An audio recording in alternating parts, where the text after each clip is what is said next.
الطيبين الطاهرين. اللهم صل على محمد وآل محمد.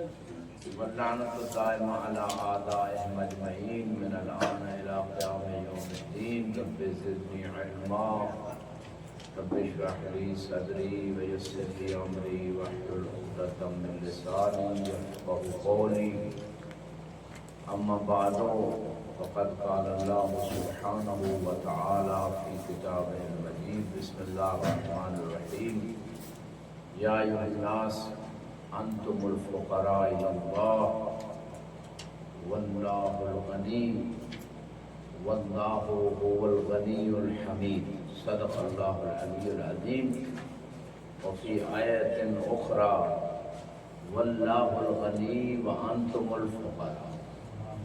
یہ دو آیتیں ہیں اور اللہ سبحانہ و تعالیٰ فرما رہا ہے اے لوگو آپ سب فقیر ہو اور بس اللہ غنی. اور دوسری آیت میں ہے کہ اللہ ہی غنی ہے اور آپ سب فقیر ہو. اب یہ دلیل فقر کے نام سے اس دلیل کو یاد کیا جاتا ہے. کیا کہتے ہیں؟ دلیل فقر.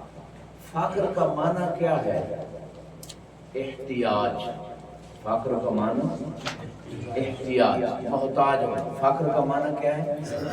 محتاج ہونا.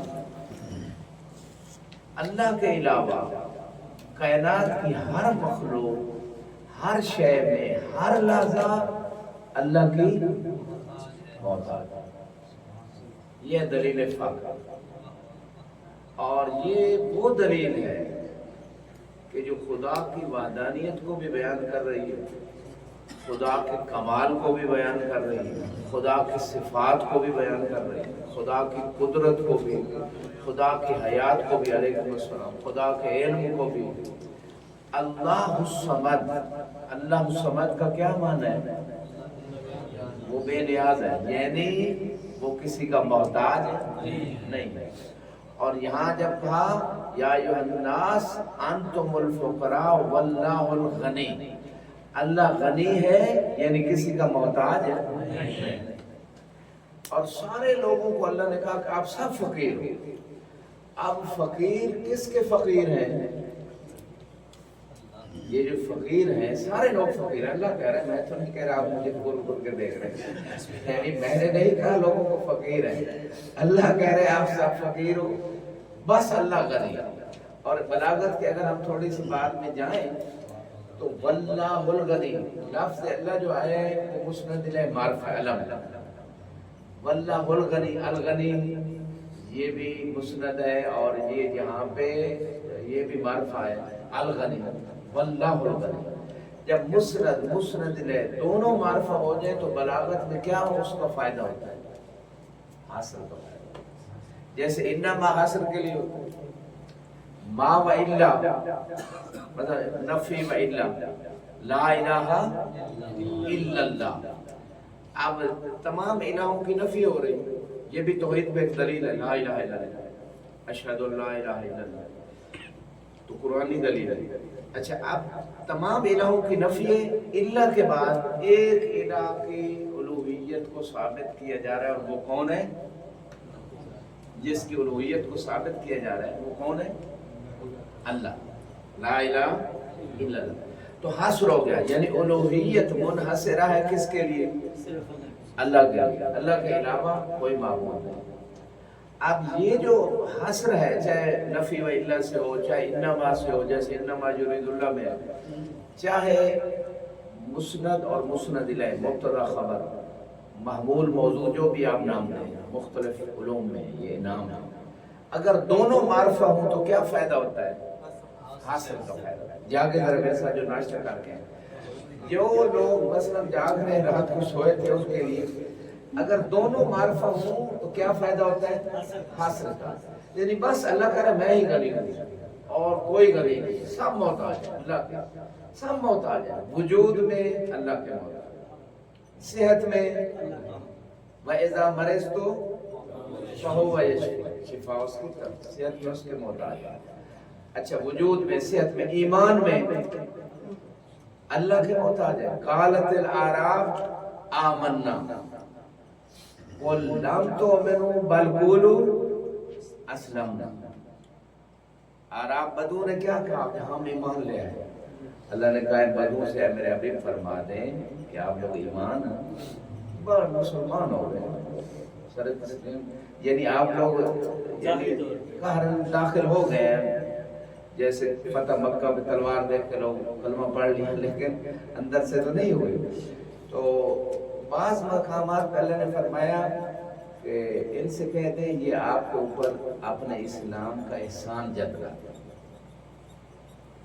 اپنے اسلام کا کیا جتلاتے ہیں؟ احسان. بل اللہ من علیکم اذ ہداکم، ان سے فرمائیں کہ لا تمنوا علی باسلام، اپنا اسلام کا میرے اوپر احسان نہ جتلاؤ بلکہ اللہ نے تمہارے اوپر احسان کیا ہے جو تمہیں ہدایت دی. اللہ نے احسان کیا تمہیں ہدایت دی. تو لہذا ایمان کس کی طرف سے ہے؟ اللہ کی طرف سے. بقاء علی الایمان کس کی طرف سے؟ خاتمہ بالخیر اللہ کی توفیق سے انسان.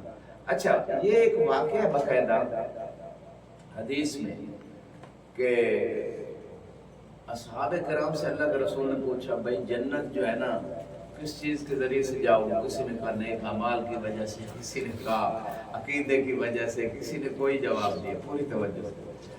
اب کیا ہوا؟ اللہ کے رسول نے فرمایا کوئی بندہ جنت میں نہیں داخل ہوگا الا بفضل اللہ. کس سے داخل ہوگا؟ اللہ کے فضل سے. صحاب متعجب ہوئے بھئی ہمارے اعمال سے کچھ اس سے تو ہم جنت جانے والے نہیں ہیں. تو لوگوں نے کہا یا رسول اللہ آپ بھی اللہ کے فضل سے. کہا میں بھی اللہ کے فضل سے جنت. تو جنت اللہ کے فضل سے. اسی طرح عذاب سے بچنا اللہ کے فضل سے. رزق کون دے رہا ہے؟ وما من دابۃ فی الارض الا علی اللہ رزقها. ہر مخلوق جو زمین میں چلتی ہے اس کا رزق کس کے ذمہ ہے؟ اللہ کے.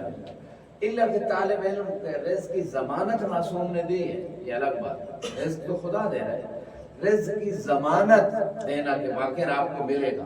یہ طالب علم جو واقعہ ہے اس کے اندر طلب علم ہے. یہ نہیں کہ 10 باتیں اور وہ بھی دیکھ کے بھائی یار آج تمہیں لیٹ ہو گئے. تو وہ جو ہے یعنی طلب اس کے اندر اس کو چین، جیسے مچھلی کو بغیر پانی کے چین نہیں ہوتا. اسی طرح روایت میں نے المومن فی المسجد کالسمک فی الماء. مومن مسجد میں اتنا پرسکون ہوتا ہے دنیا سے کٹ آف ہو کے خدا کی سکون مومن کو ملتا ہے جیسے مچھلی کو پانی میں سکون ملتا ہے. والمنافق فی المسجد کالسمک خارج ہے. جیسے مچھلی پانی سے باہر ہے تو کیا ہوتی ہے؟ تڑپ رہی. تو منافق بھی مسجد میں آ جائے پریشان عمل سب جلدی خطبہ ختم کریں مجھے کام پہ جانا ہے. پھر کبھی ہمارے بھی تو جان چھوڑ ہی نہیں رہا. یہ کہتے ہیں دل میں تو چلو کہتے ہیں زبان میں پر جلدی سے جمعے کا خطبہ ختم کریں، عید کا خطبہ جو بھی ہے ہمیں جانا ہے، ہمیں کام ہے، ہمیں پریشان بیٹھ رہتا ہے جلدی جلدی. خطبے بھی کئی لوگ نہیں سنتے، آخری وہ نماز میں آ کے ملتے ہیں جمعے. تو یہ مومن اور منافق کی پہچان ہوتی ہے. نفاق ایک درجہ ہے، ایمان بھی ایک درجہ ہے. جتنا ایمان مضبوط ہوتا چلا جائے گا اتنا نفاق کمزور ہوتا چلا جائے گا. یہ کلی مشکک ہے یا کلی متواتر ہے ایمان اور نفاق؟ سوال منطقی سا کون سی کلی ہے؟ کلی مشکک ہے جس میں ضعف اور شدت ہوتی ہے. ایمان کے درجے ہیں نا. ابو ذر کون سے درجے ایمان پہ تھے؟ 9ویں پہ. اور سلمان 10ویں پہ. تو اگر ایمان کے رتبے مرتبے یہ نہ ہوتے تو یہ پھر درجے کیا تھے؟ تو کلی مشکک میں ضعف و شدت ہوتی ہے. تو یہ کلی مشکک ہے. تو یہاں پہ طلب علم میں بھی اسی طرح ہے. خود انسان اپنے آپ سے پوچھے کہ میرے اندر ایسے یعنی میں زبردستی اپنے آپ کو علم میں لگائے ہوئے ہوں یا میرا دل اور ضمیر ہر وقت مجھے جوڑتا اور کہتا ہے کچھ حاصل کر لو اور کوشش میں ہوں اور کہتا ہے کہ نہیں وقت ضائع نہ ہو جائے.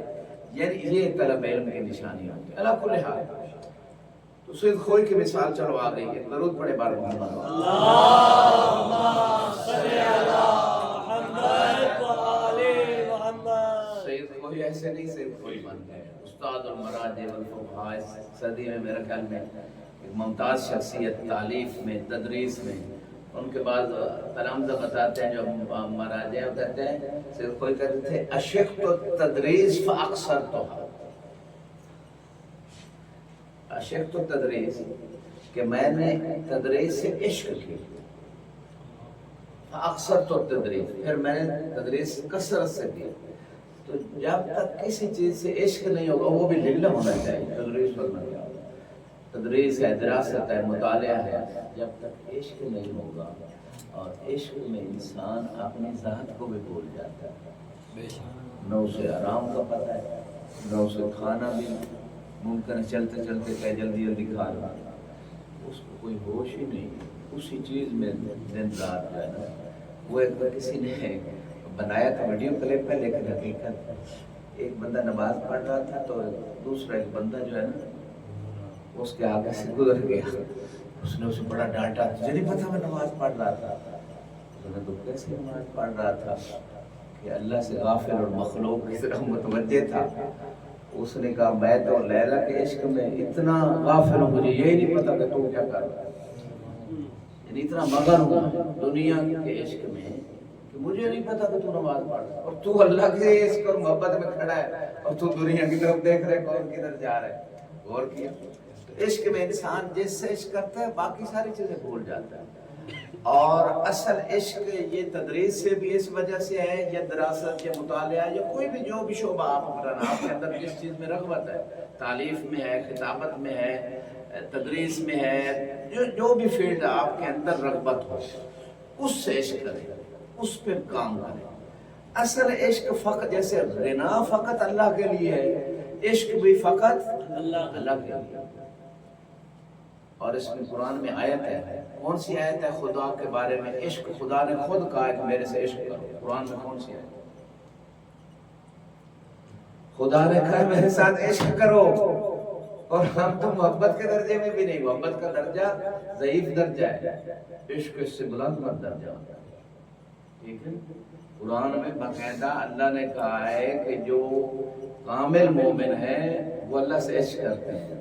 الذین آمنوا اشد حبا للہ، کہ جو کامل ایمان ہو جاتے ہیں نا پھر وہ خدا سے شدید ترین محبت کرتے ہیں. اور شدید ترین محبت کا دوسرا نام کیا ہے؟ شیخ ہاتھ چھوڑ دیں، ہاتھ چھڑوانے کے لیے ہمیں شدید ترین محبت کا دوسرا نام، ایک محبت، ایک شدید محبت، ایک ہے اشد. اشد کون سا صیغہ ہے؟ اس میں تفضیل ہے، یعنی آخری ڈگری ہے، سپرلیٹر، گوڈ بیٹر. آخری ڈگری کون سی ہے؟ بیسٹ ہے.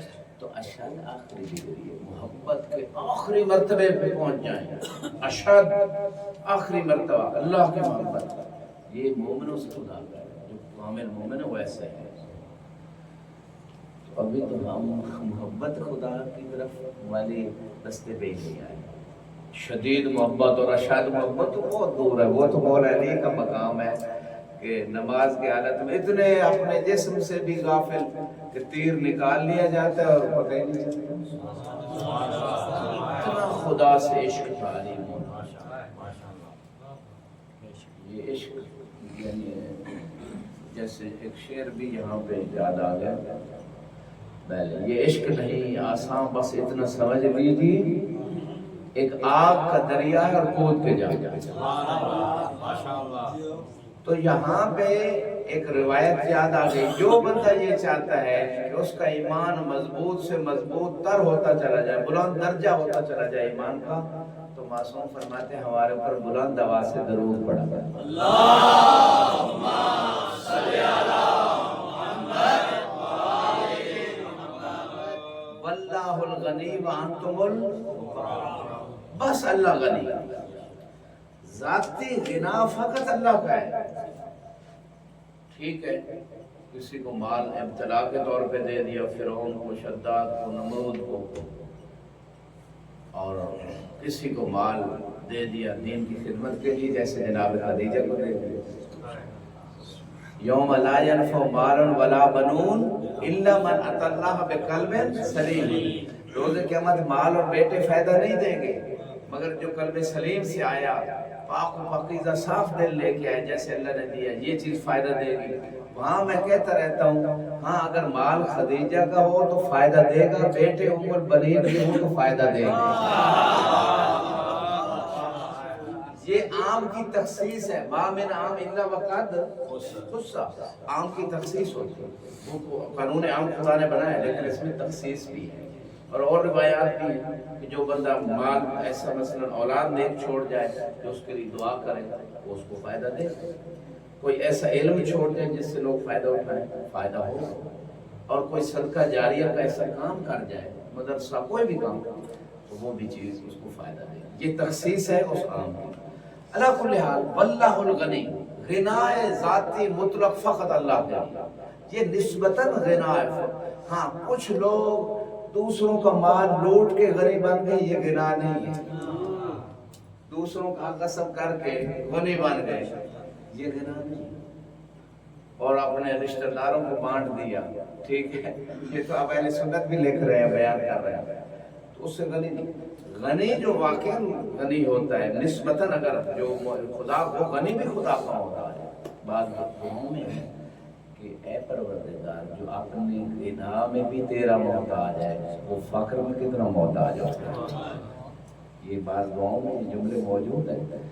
اس کا مطلب یہ ہے کہ خدا نے اگر کسی کو غنی بنایا تو یہ وقتی طور پہ اس کی ابتلا ہے کہ یہ مال کہاں خرچ کرتا ہے، کیونکہ مال کے بارے میں سوال ہونا ہے، زندگی کے بارے میں سوال ہونا ہے، جوانی کے بارے میں سوال ہونا ہے۔ برادر سر اٹھا کے سنیے، اچھا یہ غنا جو ہے ذاتی خدا کے لیے، اور فقر جو ہے وہ ہر مخلوق، میں نے کہا وجود میں، اپنے بقا میں، صحت میں، ایمان میں، حسن الخاتمہ میں، ہر چیز میں، ہدایت میں، توفیق میں، ہر لحظہ طالب علم کے لیے سب سے قیمتی چیز توفیق ہے، ہر مومن کے لیے، لیکن طالب علم کے لیے بالخاص سب سے قیمتی تحفہ جو طالب علم کے لیے وہ توفیق ہے۔ توفیق کی ڈیفینیشن کیا ہے؟ آپ نے حاشیہ مولا عبداللہ یا کسی کتاب میں پڑھی ہو۔ توفیق کا معنی کیا ہے؟ تہیئ الاسباب نحو المطلوب، کہ آپ کے لیے وہ ساری چیزیں خدا مہیا کر دے جو آپ کو اپنے مقصود و مطلوب تک پہنچا دے۔ ڈاکٹر اقبال کا شعر یاد آ گیا، بڑی قیمتی فکر انہوں نے کی، انہوں نے ایک شعر میں پوری ہسٹری مسلمانوں کی سمو دی ہے اور پیغام بھی دے دی۔ ایک شعر فرمایا شہادت مطلوب و مقصود مومن نہ مال غنیمت نہ کشور کشائی۔ اس میں پوری تاریخ، کچھ مسلمان تھے تلوار انہوں نے اٹھائی، یا حکومت کو اور اپنے وسعت مملکت کو وسعت دینے کے لیے یا مال غنیمت کے لیے انہوں نے تلوار اٹھائی۔ ایک بڑی فتوحات کی، آج بھی لوگ کہتے ہیں بھائی کس مقصد کے لیے کی؟ اسلام کے لیے اگر کی ہوتی تو وہ مالک بن نویرہ جو زکوٰۃ دینے کے لیے وہ تیار تھے اور ان کے قبیلے کو قتل کر دیا، مالک بن نویرہ کو قتل کر دیا خالد بن ولید نے، اور یہ تاریخ ہے سنت بھائیوں کی کتابوں میں یہ ساری چیزیں موجود ہیں۔ اور زکوٰۃ سے وہ مانے نہیں تھے، وہ کہتے تھے ہم زکوٰۃ اس کو دیں گے جو اللہ کے رسول کا حقیقی مسیح اور جانشین ہے۔ بس بات اتنی تھی، وہ زکوٰۃ نہیں کرتے، ہم نہیں، ہاں اتنا کہا کچھ ہمارے قبیلے میں بھی غریب لوگ ہیں، کچھ ہم ان کو دیں گے، کچھ مسیح رسول کو دیں گے، تو بہانہ بنا کے نہیں زکوٰۃ کے منکر پورے قبیلے کو قتل کر دیے، تو مال غنیمت اللہ نے، ٹھیک ہے۔ تو ڈاکٹر اقبال نے یہی تو رکھی، اور بات اس سے آگے، فقط مالک بن نویرہ اور اس کے قبیلے کو قتل نہیں کیا، اس کی بیوی سے اسی رات زنا بھی کیا، اور گواہ جو صحابہ میں سے گواہ بھی آگے حاکم وقت کے پاس، لیکن اس نے بچا لیا کہ یہ صحابی ہے، اس پہ حد جاری نہیں ہو سکتی۔ بھائی کون سا ایسی آیت ہے یا روایت ہے کہ جس میں صحابی کے لیے چھوٹ ہے؟ رسول تو یہ قانون دے کے جا رہے ہیں بھائی کوئی بھی ہو، بڑے بڑے جب قبیلوں کے لوگ جب گناہ کرتے ہیں تو جناب ان کو چھوڑ دیا جائے۔ کچھ آئے تھے رسول خدا کے پاس، یہی واقعہ کہ ہم اسلام لے کے آئے اور ہمارے ایک عزت ہے، ہمارے قبیلے ہیں، ہمارے اوپر حد جاری نہ کی جائے، تو اللہ نے کہا ان سے کہہ دیں اپنے اسلام کا ہمارے اوپر احسان نہ جتنا ہے، بلکہ اللہ نے احسان کیا کہ تمہیں ہدایت عطا کی۔ تو مختصر کہنا یہ چاہتا ہوں کہ یہاں پہ غنائے مطلق خدا کا، جب بندے کے ذہن میں یہ فلسفہ بیٹھ جائے کہ ہر چیز میں ایک ہستی کا میں محتاج ہوں، اسی سے اس کو سمجھ آ جائے گی کہ وہ ایک ایسی ہستی کا محتاج ہے جو قدیر ہے، جو علیم ہے، جو حی ہے، جو غفار ہے، جو کریم ہے، جو منان ہے، یعنی وہ سارے کمالات جو خدا کے، یعنی ایک ایسی ہستی کا میں ہر لحظہ محتاج ہوں کہ جو ہر چیز پہ قدرت رکھتا ہے، دنیا بھی دے سکتا ہے، آخرت بھی دے سکتا ہے، میں ایسی ہستی کا محتاج ہوں اور وہ ایک ہی ہستی ہے۔ جب یہ سمجھ جائے گا تو وہ پہلا قدم ہوگا کہ جب انسان عقیدہ توحید کو صحیح و سالم لے کے چل رہا ہوگا، یہ پہلا قدم ہے۔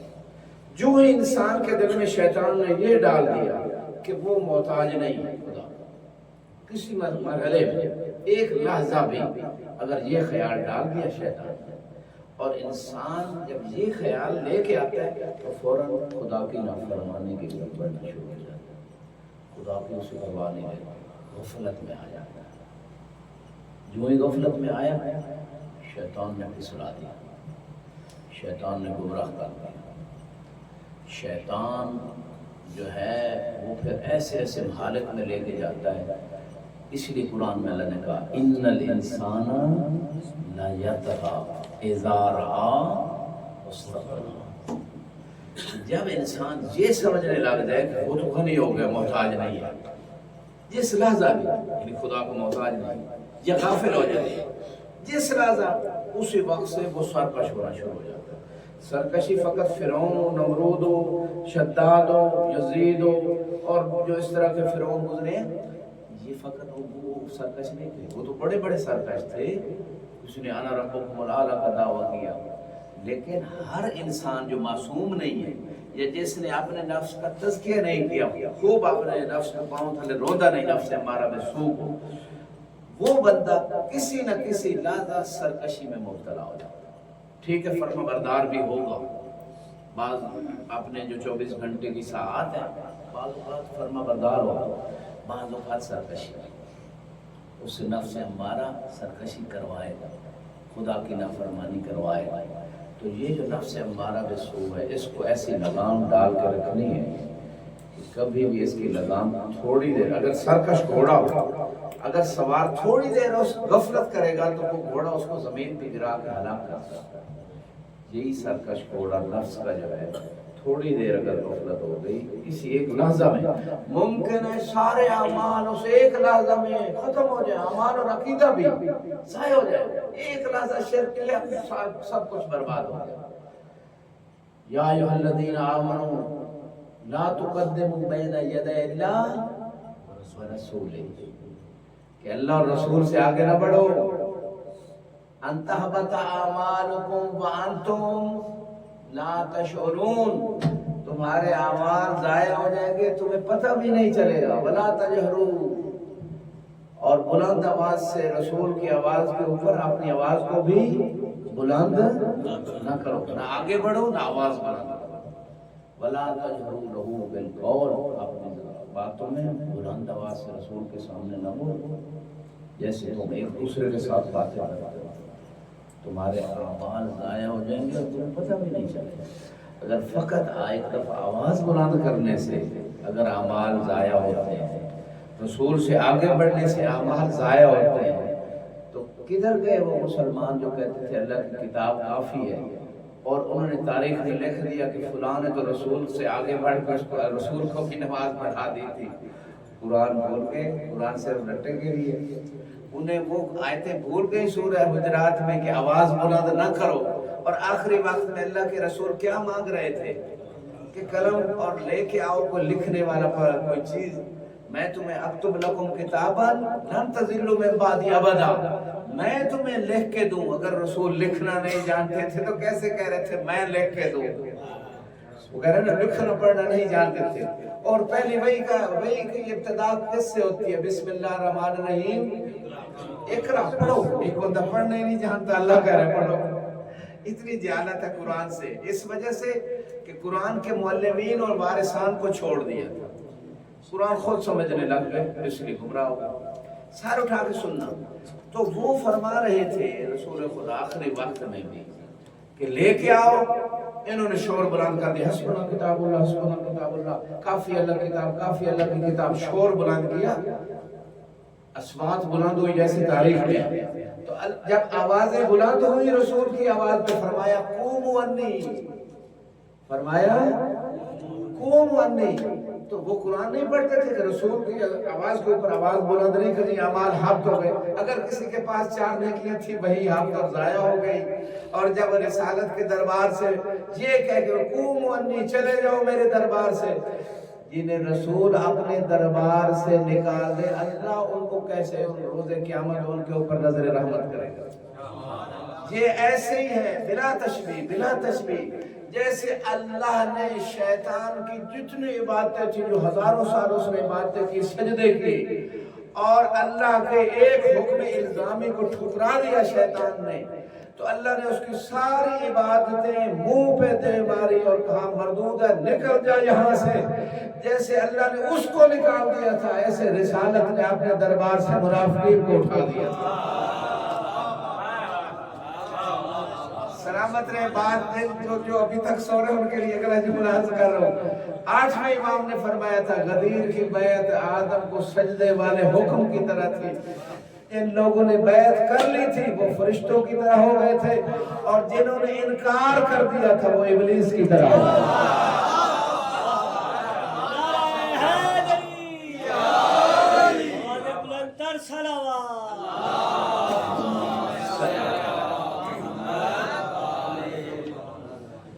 سلامت رہے. لہذا غنا و فقر کی بات یہ دلیل ہے توحید کے اوپر کہ جب کوئی بندہ یہ سمجھ جائے کہ ہر چیز تو اللہ نے بنائی، ہر چیز وہ دے رہا ہے، ہر لحظہ میں اسی کا محتاج ہوں، بڑی بڑی مشکلوں سے نکل جائے گا، خدا سے رابطہ مضبوط بنائے گا، روحانی تقوی، طاعت، یقین. جو خدا سے رابطہ مضبوط ہو جائے گا تو اس کو ساری دنیا کے جو مسائل ہیں اس کے سامنے چھوٹے ہو جائیں گے. القناعۃ کنز. بعض بندوں کے وہ علماء کہتے ہیں جیب کے پیسے تو انہیں پتہ نہیں ہوتا. اللہ نے وہ چیزیں بتا دی. القناعۃ کنز لا یفنا. قناعت ایسا خزانہ ہے جو ختم ہی نہیں ہوتا. اور حب دنیا اور حب المال یہ وہ مصیبت ہے کہ جتنا انسان اس کے اندر آگے بڑھتا چلا جاتا ہے، وہ ریشم کے کیڑے کی مثال امام نے دی ہے، وہ اپنے ہی اس ریشم جو وہ نکالتا ہے اسی میں پھنستا چلا جاتا ہے، پھر اسی میں اس کی موت ہو جاتی ہے. منہومان لا یشبع. مولانا فرماتے ہیں 2 قسم کے لوگ سیر ہیں، ایک طالب علم اور دوسرا طالب دنیا یا طالب مال ہے. بات علم کا طالب بھی سیر نہیں ہوتا اور مال کا طالب بھی سیر نہیں، یہ 2. اور فرمایا رضینا بقسمت الجبار فینا. مولانا کا فرمایا ہم جبار کی تقسیم پہ راضی ہیں. لنا علم ولآدائنا مال. اللہ نے ہمیں علم عطا کیا اور یزید جیسے کو مال عطا کیا. میں نے کہا یزید جیسے کو جو پہنچ گئے ہیں، کہا یزید نہیں. امام حسین نے کہا تھا لا یبایع مثلی مثلا. یہ نہیں کہا میں یزید کی بیعت نہیں کروں گا. امام نے مسئلہ ہی حل کر دیا کہ بعد میں لوگ دھاندلی کریں گے تاریخ میں کہ علی نے بیعت کر دی، فلاں نے بیعت کر دی، فلاں نے بیعت کر دی. آج کل بھی مسئلہ چل رہا ہے. ٹھیک ہے، وہ مولویوں کو سمجھ نہیں آ رہی. ٹھیک ہے، 12ویں امام کی گردن پہ کسی طاغی وقت کے جابر کی کوئی بیعت نہیں ہے. سابقہ ائمہ کے زمانے میں بھی کسی امام نے بیعت نہیں کی. پورا امت کو کربلا میں اس لیے لٹا دیا. کسی امام نے، امام حسین نے فیصلہ میرے جیسا کبھی یزید جیسے کی یہ نہیں کہا یزید کی بیعت نہیں کری، یزید جیسے کی. جو بھی معصوم سے بیعت مانگے وہ یزید جیسا. اس زمانے میں موسیٰ کا زمانہ اٹھا لے، ابراہیم کا زمانہ، جو بھی مقابلے میں آئے گا اور اس معصوم اور خدا کے نمائندے سے بیعت مانگے گا وہ یزید جیسے ہوگا. کوئی زمانہ لے لیں. اور یہاں پہ ایک اور بات بھی عرض کرنا چاہتا ہوں. ان روایتوں میں یہ جو شعور باز خطبہ نے دیا اور آج کل جھگڑا چلا ہوا ہے، مقصود یہ ہے کہ اس زمانے میں بیعت لی گئی، لوگوں سے مطالبے ہوتے رہے لیکن معصومین نے کی نہیں. یعنی اس زمانے میں مطالبہ تو تھا کہ بیعت کریں، اس لیے تو بی بی کا گھر جلایا گیا، اس لیے تو وہ سارا سلسلہ ہوا. مولا علی کو لے کے گئے، قتل کی دھمکیاں دی، یہی سارا مطالبے ہوتے رہے، لیکن امام زمانہ واحد ہستی ہے کہ کوئی وقت کا فرعون امام سے مطالبہ بیعت بھی نہیں کر سکتا. یہ فقط ڈفرنس ہے اور کوئی یہ نہ روایات میں، بس اتنا فرق ہے. تو بات یہ اللہ الغنی وانتم الفقراء، یہ فخر اپنے آپ کو ہمیشہ اللہ کا محتاج سمجھنا، یہ انسان کو کمال کی طرف لے کے، یہ انسان کو لوگوں کی، جو انسان دوسرے لوگوں کو اپنا مشکل کشا سمجھتا ہے، جو انسان عام لوگوں کے دروازوں پہ ذلیل ہوتا پھرتا ہے، کبھی ایم پی کبھی ایم این اے کہ میرے بیٹے کو جاب لگوا دیں، یہ کر دیں، اس کو ووٹ دے کے اس کے سارے گناہوں میں شریک ہو جاتا ہے. یہ تمام ذلتوں سے انسان نکل آتا ہے جب یہ سمجھے کہ میں ان مخلوقات کا تو محتاج ہی نہیں ہوں، میں تو اس قدیر کا محتاج ہوں جو ہر وقت ہر چیز پہ قادر ہے. جب یہ عقیدہ اور عمل سے پتہ چلے کہ واقعی ایسا ہی عقیدہ ہے، پھر اس کی مشکلیں ساری ختم ہو جائیں. کہ اب میں نے ایم پی وزیر اعظم کو کیا ویلیو ہے؟ میرا تعلق اس اللہ سے ہے جو کائنات کے ذرے ذرے کو بنانے والا ہے اور چلانے والا ہے. وہ ہر مشکل کشائی کر سکتا ہے جب چاہے جس وقت چاہے. تو لہذا جب انسان کو یہ اطمینان اور یقین ہو جائے کہ اللہ ہے، قدیر ہے، علیم ہے اور ہر مشکل حل کر سکتا ہے، جب جو میرے لیے ٹھیک ہوگا وہی کرے گا. جب انسان بعض روایات میں خدا کی تقسیم پہ اور فقر پہ بعض روایت میں راضی ہو جاتا ہے، اللہ اس مومن کے قلیل عمل سے راضی ہو جاتا ہے. کتنا بڑا تحفہ ہے. بہت ساری روایات فقر کے حوالے سے رسول خدا فرماتے ہیں الفقر فخری، الفقر فقر میرا فخر ہے. رسول نے فخر کیا ایک اس جیسے کہ انسان جب یہ عقیدہ اور عمل بنا لے کہ میں ہر لحظہ اللہ کا محتاج ہوں، خدا سے رابطہ مضبوط ہو جاتا ہے. پھر وہ کسی اور انسان کا محتاج نہیں رہتا، انسان اس کو پرواہ نہیں ہوتی. اچھا دوسری بات، ایک فرشتہ آیا کہا یا رسول اللہ یہ مکے کے سارے پہاڑ، یہ ساری چیزیں ہم اب آپ کو سونا بنا دیتے ہیں، اللہ کی طرف سے پیغام ہے، آپ کے اجر میں بھی کمی نہیں ہوگی، آپ چاہیں تو یہ ساری چیزیں سونا بن جائیں. آپ نے فرمایا اشبع یومن فاشکر واجوع یومن فاصبر. فرمایا میں ایک دن روزہ رکھ کے بھوکا رہوں گا اور صبر کا اجر لوں گا، اور ایک دن کھانا کھا کے خدا کی نعمت کا شکریہ ادا کروں. شکر اور صبر دونوں مرتبے لینا چاہتے ہیں، صابر بھی بننا چاہتے ہیں، شاکر بھی بننا چاہتے ہیں. یہ رسول اسلام ہے. اور سیرت چھوڑنی تھی تمام امت کے لیے کہ بھئی اگر رسول ایسے زندگی گزار سکتے ہیں. عائشہ سے یہ روایت ہے کہ خیبر سے پہلے ہم نے پیٹ بھر کے کھجوریں بھی نہیں کھائی تھیں، فتح خیبر کے بعد ہمیں کھجوریں ملی. اس کا مطلب یہ ہے کہ فقر تھا معصومین کے گھروں میں، جیسے وہ سورہ طہر بتا رہے 3 دن روزے بھی رکھے اور وہ کھانا اپنا بھی اٹھا کے دے دیتے تھے. تو فقر یہ انسان کے لیے نعمت ہے. فقر اگر غنا آ جائے، پیسوں کو سنبھالنا، دین کے دائرے میں استعمال کرنا، بہت کم لوگ ایسا کر پاتے ہیں. اور روایت بھی ہے، روایت بھی ہے. رسول خدا فرماتے ہیں اطلاعت علی الجنہ فاکثر سکانها اکثر سکان الجنہ الفقراء. میں نے نگاہ کی جنت پہ تو جنت میں زیادہ جو جانے والے لوگ تھے وہ کون تھے؟ فقراء تھے. کون تھے؟ فقراء. میں یہ نہیں کہہ رہا کہ بالکل انسان کوشش کرنی چاہیے، رزق حلال کمانا عبادت ہے، وسعت دینا عائلہ پہ عبادت ہے، دین کے کاموں میں مال خرچ کرنا بہت بڑی سعادت ہے. لیکن ایک فقر کی بھی اہمیت. اگر فقر آ جائے تو شکوہ نہ کریں، کوشش کریں. فقر آ جائے شکوہ. جو فقر پہ راضی ہے خدا کی تقسیم پہ، اللہ اس کے قلیل عمل سے راضی. اتنا بڑا. اور دوسری روایت میں ہے کہ جو فقر جو اللہ نے انسان کو عطا کیا ہے، غربت، اس پہ راضی ہو جائے اور اس کو خدا کی یہ تقدیر سمجھ لے، خدا کی رضا سمجھ لے، تو اللہ اس فقر پہ اسے اجر عطا کرتا ہے. اگر راضی نہ ہو، فقیر تو ہے لیکن راضی نہیں ہے، تو وہ اجر سے محروم ہو جائے. تو یہ ایک ایسا کام ہے فقر کہ جس پہ کوئی اضافی کوئی کرنا بھی نہیں پڑتا کچھ، لیکن اجر بھی مل رہا ہے مسلسل. اور اس میں ایک اور روایت ہے فقراء امتی یدخلون الجنہ قبل الاغنیاء ب500 عام، کہ میری امت کے جو فقیر لوگ ہوں گے وہ اغنیاء سے 500 سال پہلے جنت میں چلے جائیں۔ آپ جانا چاہتے ہیں 500 سال پہلے؟ ایک درود پڑھیں بار محمد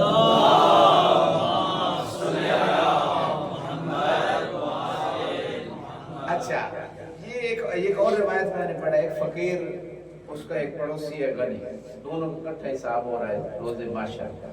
فقیر 40 سال پہلے چلا جاتا ہے جنت میں، اور وہ غنی 40 سال بعد حساب دے کے جب جنت پہنچتا ہے تو وہ اس فقیر سے پوچھتا ہے تو کون ہے؟ وہ کہتا ہے وہی فقیر تو ہوں جو تیرے پڑوس میں کھڑے ہو کے میں حساب و کتاب دے رہا تھا۔ تو وہ 40 سال میں وہ جب جنت گیا تو اس کی بس کتھا بدل گئی، جوان ہو گیا اور جناب اس کی اور صورتحال ہو گئی تو پہچان ہی نہیں رہا تھا۔ تو یہ دنیا کی 40 منٹ میں دھوپ پہ کھڑا ہونا پڑتا ہے، ہماری برداشت سے باہر ہے۔ تو جنت میں اگر 500 سال ہی بندہ پہلے چلا جائے تو یہ بہت بڑی نعمت ہے۔ یہ فقر تو 4 دنوں کا ہے، آپ پریشان ہو گئے ہوں گے۔ جتنے مدارس دینیہ میں لوگ آتے ہیں دین سیکھتے ہیں اور دین پہ عمل کرتے ہیں، ان میں سے اکثر اغنیاء ہیں یا فقراء ہیں؟ تو فقر نہیں مطلب اگر ہم ہوتے ہیں اغنیاء تو شاید ہم بھی وہ اغنیاء کی طرح نہ دین کا پتہ ہوتا نہ دین پہ عمل، اور پتہ نہیں کیا کیا مال کہاں کہاں خرچ ہوتا۔ تو یہ فقر تو ہمارے لیے نعمت بن گئی۔ ہاں اب اگر خدا ہمیں غنا دے دے تو تب ہم دین پہ ہی خرچ کریں گے، بے دینی پہ تو نہیں کریں گے۔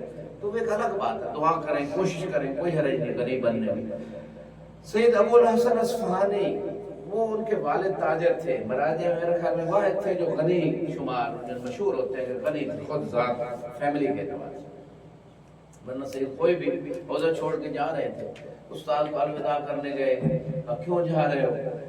آپ مجھے اتنا عرصہ ہو گیا ناشتے میں سوائے خشک روٹی کی چائے تک مجھے جو ہے نا، ہاں صرف چائے سے میں ناشتہ کرتا ہوں، چائے کے علاوہ کچھ نہیں ملتا۔ یہ صرف کوئی نہیں اپنے استاد سے الوداع کرتا، چائے بس ہے، وہ کچھ مل ہی نہیں رہا ناشتہ، اتنا عرصہ ہو گیا میں جا رہا ہوں کہ بس مجھ سے برداشت نہیں۔ استاد نے کہا خوش قسمت تجھے چائے مل رہی ہے، مجھے اتنے سالوں میں چائے بھی ناشتے میں نصیب نہیں۔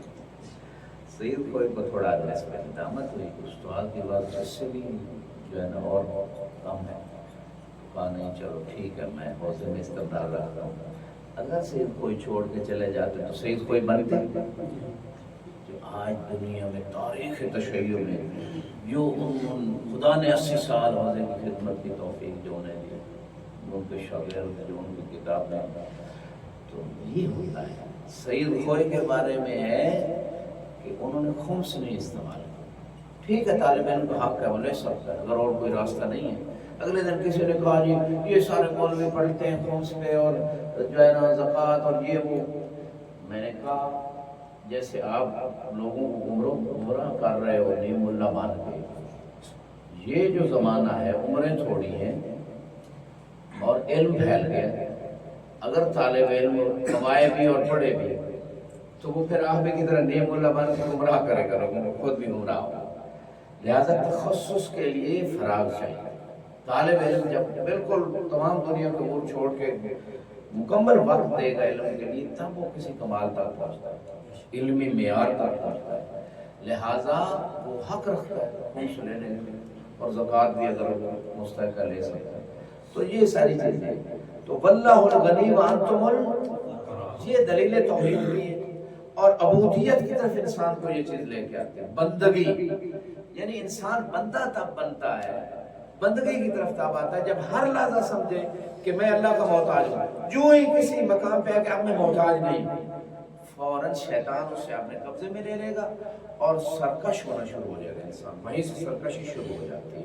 دیکھیں چھوٹی سی سیٹ کسی کو ملتی ہے، وہ سمجھتا اب تو میں محتاج ہی نہیں، وہ تکبر شروع کر دیتا ہے، فرعونیت آ جاتی ہے۔ پاسپورٹ آفس کے دروازے پہ آپ چلے جائیں، پی این جو کھڑا ہوتا ہے، جو وہ حارس کھڑا ہوتا ہے، اسی کو دیکھ رہے اس کا تکبر ہی نہیں جاتا، لوگوں کو ایسے ڈیل کر رہا ہوتا ہے کہ سارا کچھ میرے ہاتھ میں ہے، آپ کون ہو ادھر آنے والے اور کیا کرنے والے۔ تو یہ جو سرکشی اور تکبر شروع ہوتا ہے جب خدا سے غافل اور اپنے آپ کو کچھ سمجھنے لگ جائے، وہیں سے انسان کی ضلالت شروع ہوتی ہے، وہیں سے انسان کی تباہی شروع ہوتی ہے، وہیں سے انسان کی ناکامی شروع ہوتی ہے۔ جو انسان اپنے آپ کو مقام فخر سے نکال لیتا ہے کہ میں اللہ کا محتاج نہیں، غافل ہو جاتا ہے۔ اور اس حوالے سے بھی مولا کا ایک فرمان جو ہے بڑا عظیم ہے، فرمایا کفا بھی عزن ان اکون لک عبدا، علی کی عزت کے لیے اتنا ہی کافی ہے کہ میں تیرا بندہ ہوں، کسی اور کی بندگی میں نہیں۔ خدا کی جو بندگی میں آنا ہے اس میں عزت ہے، خدا کی بندگی سے نکلنا اس میں ذلت ہے، اس میں سرکشی ہے۔ درود پڑھے بار محمد۔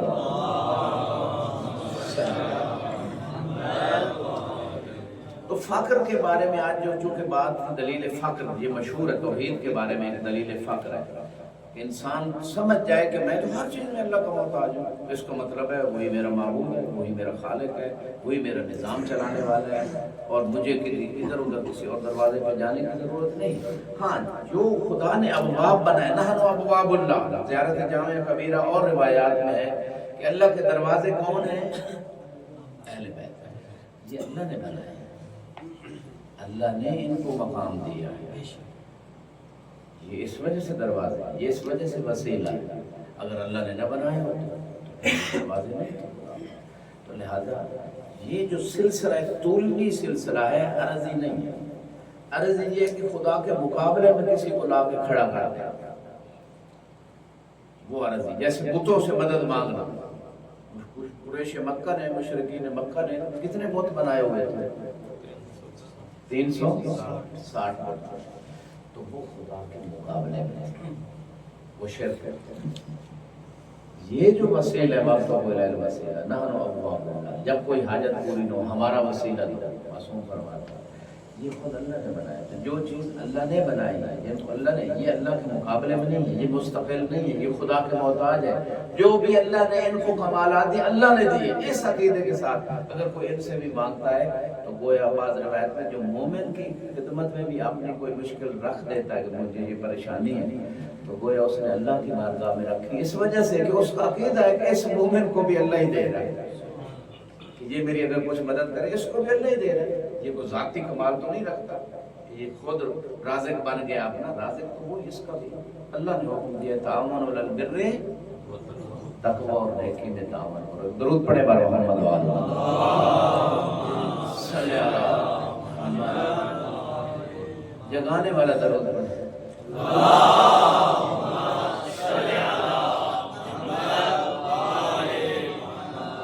دلیل فقر پہ تقریباً بات مکمل ہے، روایات تو بہت ساری ہیں، شاہ صاحب کے آنے تک وہ کہیں آفس میں گئے ہوئے تو آ جائیں گے انشاءاللہ۔ تو دلیل فقر پہ یہ مختصر سی بات ہے، اور اس میں بہت ساری روایات ہیں۔ یہ جو ایک برے صغیر میں ایک اصطلاح استعمال ہوتی ہے، فقراء ہوتی ہے استعمال، اصل میں وہ یہی فلسفہ ہے۔ ایک صوفیزم ہے، اس پہ امام نے لعنت کی ہے، جو حلول کے قائل ہیں، جو اتحاد دے خدا کے قائل ہیں، خدا متحد ہو گیا یا خدا کسی کے اندر آ گیا، وہ تو لعنتی ہیں، وہ صوفیزم وہ ٹھیک نہیں۔ لیکن کچھ اہل معرفت لوگ گزرے ہیں برے صغیر میں بھی ہیں، جن کی کرامات ہیں، جن کے مزارات ہیں، ان لوگوں کے پاس ایک دلیل ہے، دلیل فقر، وہ اپنے آپ کو فقیر کہتے ہیں، یعنی وہ تواضع میں ہر لحظہ اپنے آپ کو خدا کا محتاج سمجھتے ہیں اور ہر لحظہ خدا کی یاد میں رہتے ہیں۔ یہ ان کا جو 40ویں چلے کاٹتے ہیں، یعنی 40 دن ایک ورد خاص کرتے رہنا، خدا کا کوئی نام نہیں، خدا کے اتنے نام ان کی اپنی اپنی برکات ہیں، ان برکات میں اس نے خاص نام کو ذکر کرتے رہیں گے، ساتھ نماز کی پابندی، طہارت ہے، روزہ ہے، یہ ساری چیزیں شریعت کی پابندی کے بغیر خدا کا ولی نہیں بن سکتا انسان۔ اور اضافی یہ ہے کہ وہ ان مستحبات اور ذکر خدا میں انسان رہے، یہ وہ اضافی کام کرتے جو واقع جو اولیاء اللہ گزرے۔ اور فذکرونی، قرآن ہے، میرا ذکر کرو میں تمہارا شکر۔ تو خدا پھر ان کی زبان میں ایسا ڈال دیتا ہے، کسی کو دعا دے دی پوری ہو گئی، ٹھیک ہے۔ تو یہ ذکر جو ہے نا اس کے اپنے آثار ہیں۔ دلیل فقر یہ ہے کہ وہ یہ کہتے ہیں جو دم غافل سو دم غافل، جو سانس آپ نے غفلت میں لے لی، خدا سے غفلت میں، خدا کی اطاعت سے غفلت میں یا خدا کے ذکر سے غفلت میں، وہ آپ نے کفر کیا۔ اب یہاں کفر کون سا ہے؟ یہ ان عرفاء کی میں بات کر رہا ہوں، اور بڑی گہری بات ہے، اور یہ روایات آیات سے ثابت ہے۔ کیا ہے بھلا کافر کا یہاں کون سا معنی ہے؟ کفر کی کتنی قسمیں؟ ایک کفر ہے ایمان کے مقابلے، ایک کفر ہے، دوسرا کفر ہے کفران نعمت۔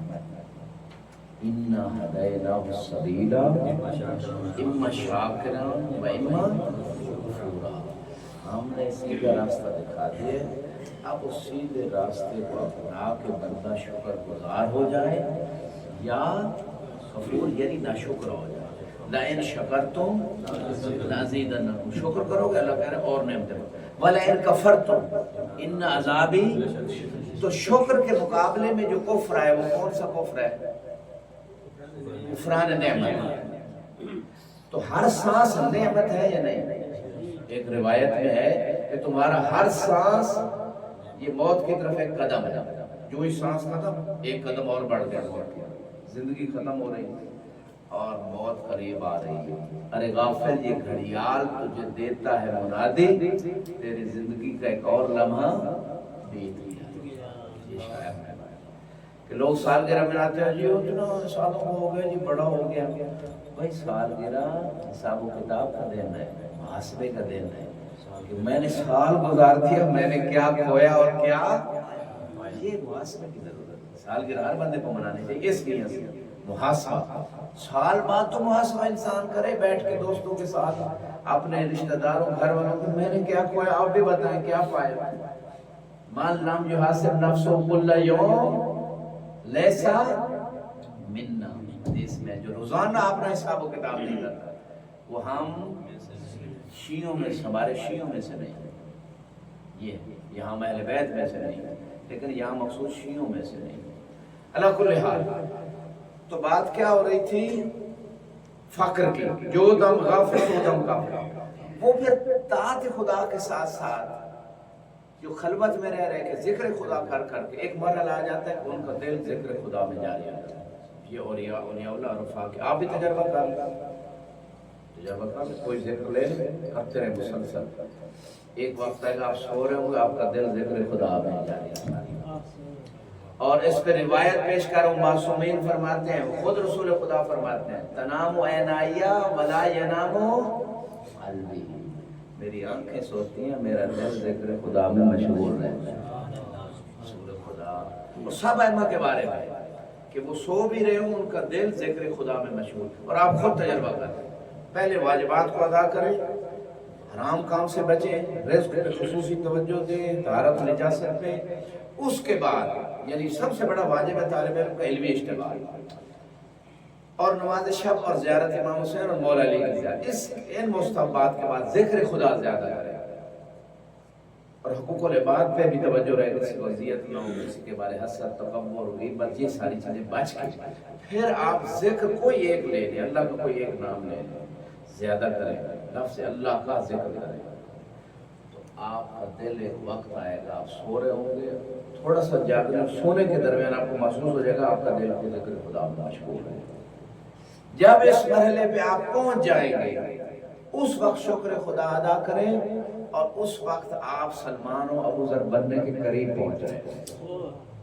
یہ وہ مراحل ہے۔ ہمارے حوضوی سسٹم بہت اچھا ہے، لیکن اس میں تھوڑا سا مسئلہ ہے کہ ظاہر پہ زیادہ زور ہے اور باطن پہ زور ہی کوئی نہیں، کام باطنی جہت بہت ضروری ہے۔ یہ ہمارا سسٹم اصل میں ہے ہی روحانی، ہم ڈاکٹر بن رہے ہیں، جسمانی ڈاکٹر بن رہے ہیں، روحانی روح کی تربیت۔ جب ہم روح کی تربیت کریں گے، تمام گناہ کبیرہ سے بچیں گے، ذکر خدا میں رہیں گے، طاعت خدا میں رہیں گے۔ قاضی کون سا قاضی؟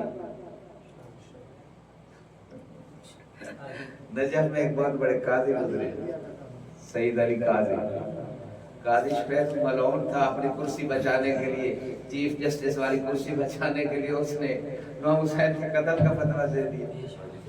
جیسے آج کل کچھ قاضی جو ہے نا حکومت سے معاہدے کر لیتے ہیں، جو آپ کہیں کہ ہم فیصلہ ویسے دیں، ہمیں چیف جسٹس تو بنا دیں، بے شک نمبر 30 رہی ہو، ٹھیک ہے، غور کر رہے ہیں۔ 4 دن کی زندگی بعد میں دھیری رات ہے، اور قاضی کے لیے تو بہت مشکل ہے آخرت میں، بہت سخت روایات بھی اور آیات بھی، یہ ایک الگ رکھا۔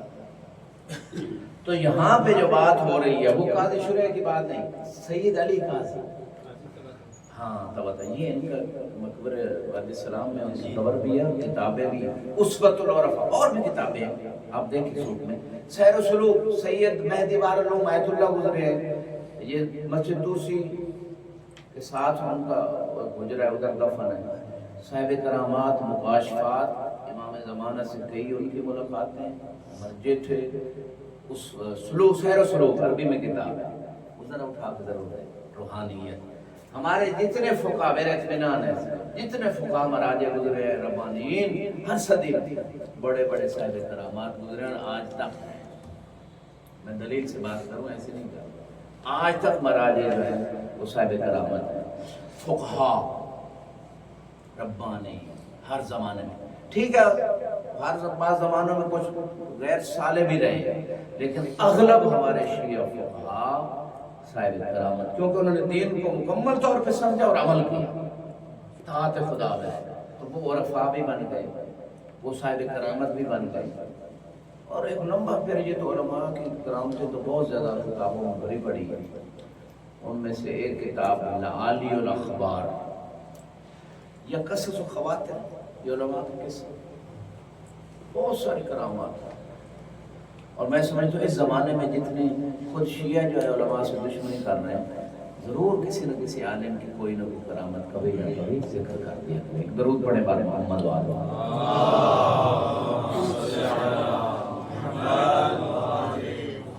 محبت سے درود پڑھے،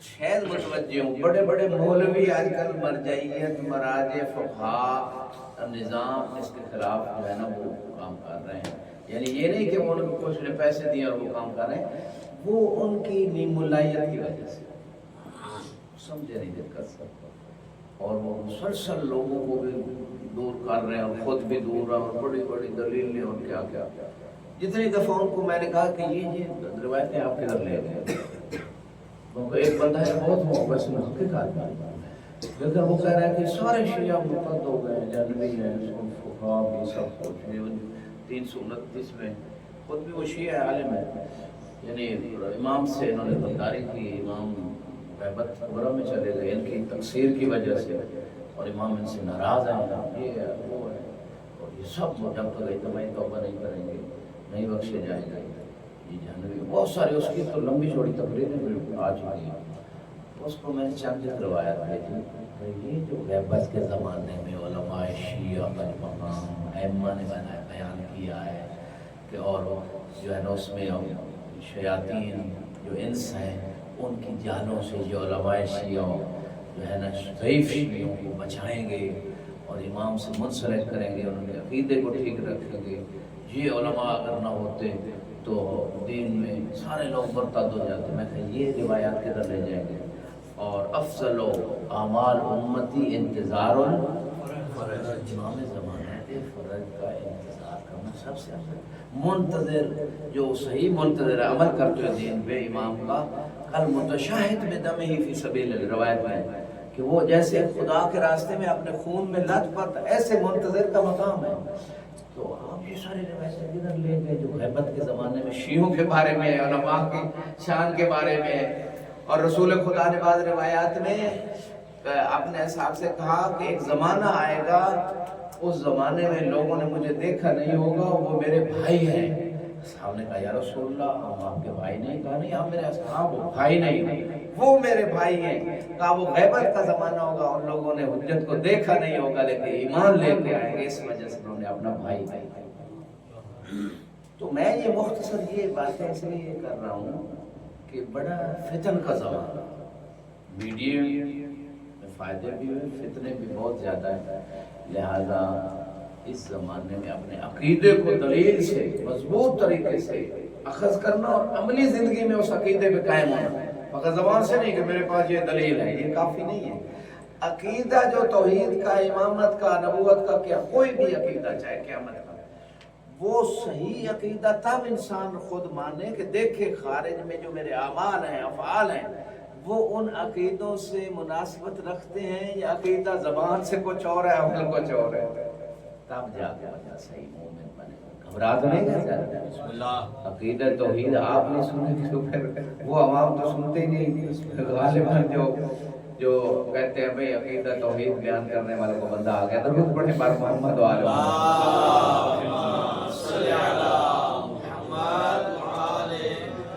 تو میں بھی سید کے انتظار میں آپ بھی، اور فانتظروا انی معکم من المنتظرین، قرآن میں کہا ہے انتظار کرو میں بھی انتظار کرنے والوں میں سے ہوں۔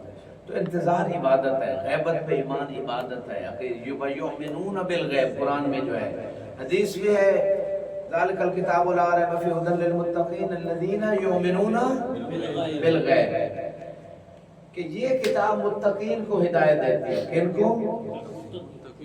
اچھا یہ کتاب اللہ نے متقین کے لیے بھیجی ہے، یہ سارے لوگوں کے لیے بھیجی ہے۔ کون سی دلیل ہے؟ ہدی للناس، ٹھیک ہے، یہ قرآن اللہ نے تمام لوگوں کی ہدایت، لیکن اس سے ہدایت لے گا کون؟ متقین میں سے جو لوگ، اور کی پہلی صفت متقین کی کیا ہے؟ یؤمنون، یہاں روایت میں ہے کہ امام زمانہ کی غیبت پہ ایمان، یہ ان کو کتاب یہ ہدایت ہے، ایک مصداق ہے۔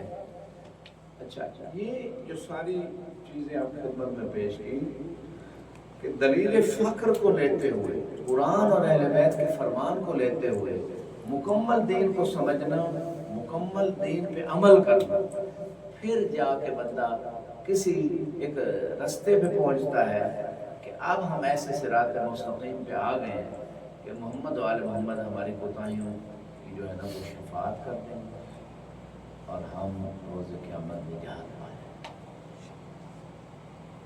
ورنہ اگر پورے قرآن اور حدیث کو دیکھا جائے تو 99.99% لوگ، یعنی میں مسلمانوں کی صرف بات نہیں کر رہا، تمام شیعوں کی بھی کر رہا، 99.کچھ% لوگ پورے قرآن اور پوری جو روایات اہل بیت جو دین کامل ہے اس پہ عمل نہیں کر رہے، جزوی اسلام کا بعض چیزوں کو لے لیا بعض کو چھوڑ دیا۔ جب تک یہ حالت رہے گی وہ انسان کمال کی طرف نہیں بڑھ سکتا۔ ان اللہ لا یغیر ما بقوم حتی یغیروا ما بانفسہم، خدا اس قوم کی حالت کبھی نہیں بدلتا جب تک کہ وہ قوم خود اپنی حالت نہیں۔ اور یہی آیت ہے کہ ڈاکٹر اقبال نے کیا شعر دیا تھا، خدا نے آج تک اس قوم کی حالت نہیں بدلی، نہ ہو جس کو خیال خود اپنی حالت کے بدلنے کا۔ تو یہ تبدیلی انسان نے خود لانی ہے اپنے اندر سب سے پہلے اور پھر معاشرے کے اندر۔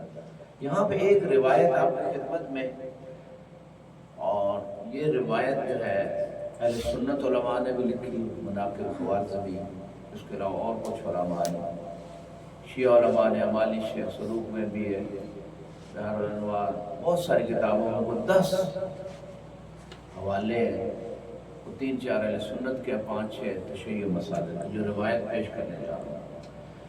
اچھا روایت سے پہلے تھوڑی سی بات خطابت کے حوالے سے۔ خطابت میں کون سے قضایا استعمال ہوتے ہیں؟ ایک ہے صنعت برہان، ایک ہے صنعت الخطابہ، ایک ہے صنعت المناظرہ والمجادلہ، ایک ہے صنعت الشعر، ایک ہے صنعت المغالطہ۔ یہ صنعت ٹوٹل کتنی ہیں؟ 5۔ یہ کون سی کتاب میں آپ کو مل جائیں گے؟ منطق مظفر جو 40 میں، یہی اصل منطق کا نچوڑ، یہی 3 جز ہے 5 صنعت، اور انہیں 5 کوئی لوگ بھول گئے۔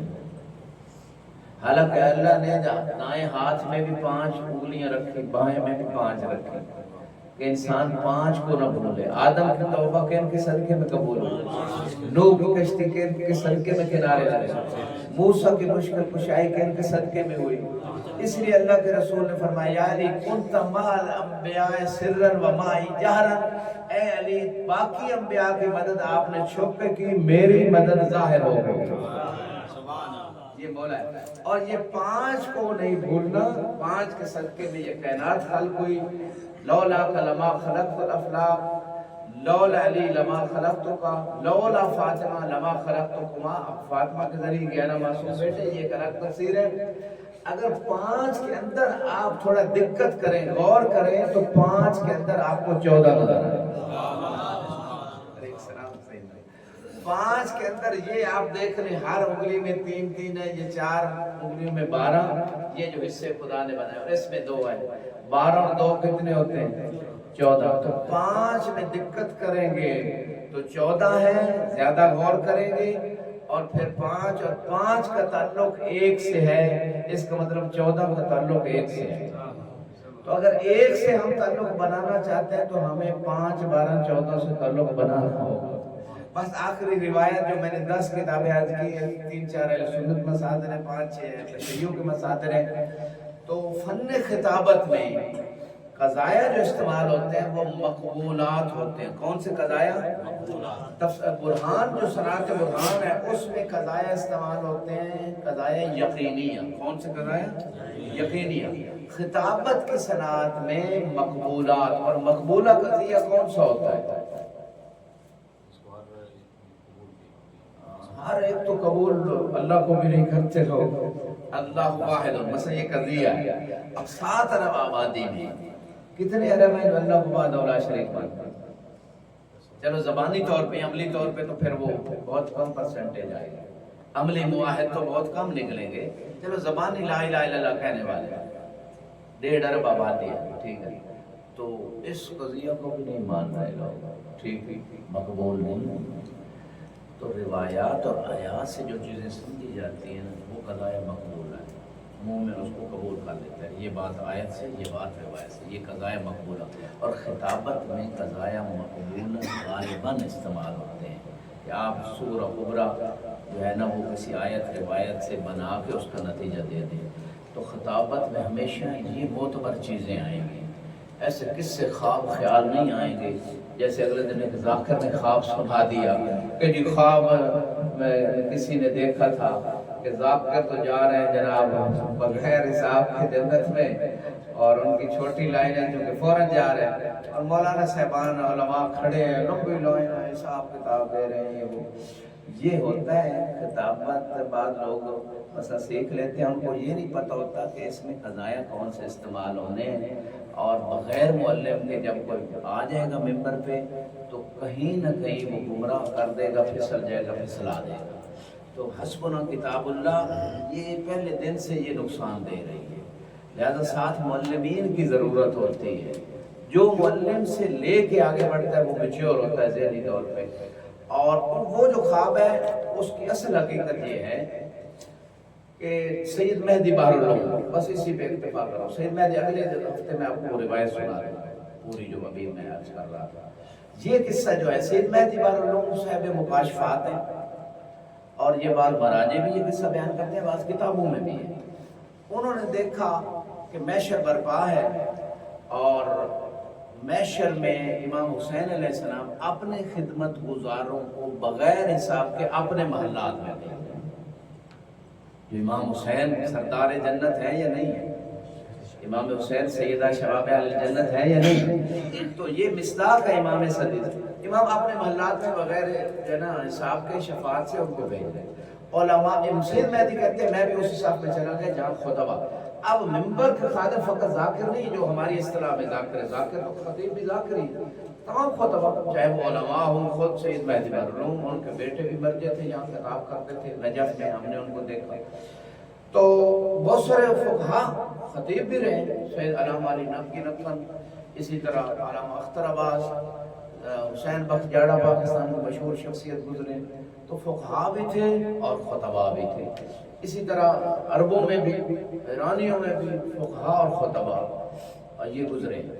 تو یہاں پہ جو میں بات کر رہا ہوں وہ سید مہدی کہتے ہیں مولا, میں اس لین میں چلا گیا جہاں خطباء ممبر کے خادم بغیر حساب کے مولا کے وہ جا رہے تھے محلات میں بلند والا. اب اس میں فقط ذاکر نہیں, جو بھی خادم ہے ممکن ہے وہ جو امام حسین علیہ السلام کی عزاداری برپا وہ بھی امام حسین کا خادم ہے, جو لنگر پکا رہے تقسیم کر رہے دے رہے وہ بھی خادم ہے. جو ممبر پہ پڑھ رہے چاہے عالم ہو چاہے غیر عالم ہو وہ بھی خادم ہے، اگر اس کی نیت ٹھیک ہے، اخلاص ہے، صحیح چیزیں پڑھ رہا ہے، گمراہ نہیں کر رہا، یقیناً امام اجر دلوائیں گے روزے قیامت۔ اصل اجر تو کوئی ہے، یہ دنیا کی فیس تو کوئی اجر ہی نہیں ہے، اس کی کیا ویلیو ہے دنیا کی آخرت کے مقابلے میں۔ تو سید مہدی بار لوگ جو مرجع ہیں، جو فقیہ ہیں، وہ کہتے ہیں اپنے خواب میں کہ میں اسی لائن میں چلا گیا جہاں خطباء کھڑے تھے اور مولا کی شفاعت سے جنت ہے۔ امام نے مجھے اشارہ کر کے بلایا، مہدی ادھر آ، تو ادھر کیسے کھڑا ہے؟ کہا مولا میں بھی آپ کے ممبر کا خادم تھا۔ امام نے فرمایا تو نے خدمت چھوڑ دی تھی۔ یہ سید مہدی اپنے خواب میں آتا ہے، یہ اصل قصہ یوں ہے۔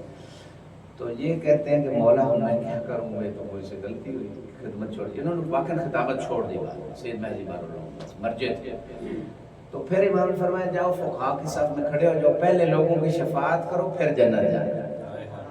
اس میں فقہاء کی عظمت بھی ظاہر ہو رہی ہے اس خواب میں کہ فقہاء شفاعت، اور روایات بھی ہیں اس میں، فقہاء شفاعت کریں گے اور پھر جو ان کی محنت ہے، جو ان کا اجر ہے وہ ان کو مل جائے۔ لیکن جو خطباء یا خادم ہیں، صحیح سچے مخلص لوگ، خدمت کرنے والے، چاہے نامور تھے یا نہیں تھے دنیا میں، وہ مولا حسین کی شفاعت سے مولا کی جنت میں جائیں گے۔ خواب کا نتیجہ یہ ہے، اس میں خطباء کی عظمت بھی بیان ہوئی ہے، جو مخلص ہیں، جو دنیا پرست نہیں ہیں، جو شہرت پرست نہیں ہیں، جو گمراہی نہیں پھیلا رہے، ان کی عظمت بھی ہے، اور ادھر فقہاء کی عظمت بھی ہے۔ اور اگر کوئی دونوں کام کر لے کہ فقیہ بھی بن جائے، اہل بیت کے دین کا خادم اس جیسے بھی بن جائے، اور مولا حسین کا بھی خادم بن جائے، تو پھر وہ اس کشتی میں سوار ہو گیا جس کے بارے میں اللہ کے رسول فرماتے ہیں کہ جیسے مولا سے چھٹے امام سے پوچھا گیا الستم کلکم سفن النجات، کیا تم سارے کشتی نجات نہیں ہو؟ فرمایا نام ہم سب کشتی نجات ہیں، ولیکن جدی الحسین سفینۃ اوسع و اسرع، میرے دادا حسین کا جو سفینہ اور کشتی ہے وہ وسیع بھی زیادہ ہے اور تیز بھی زیادہ ہے۔ آپ نے دونوں کی قبولیت کری، ایک درود پڑھ دیں۔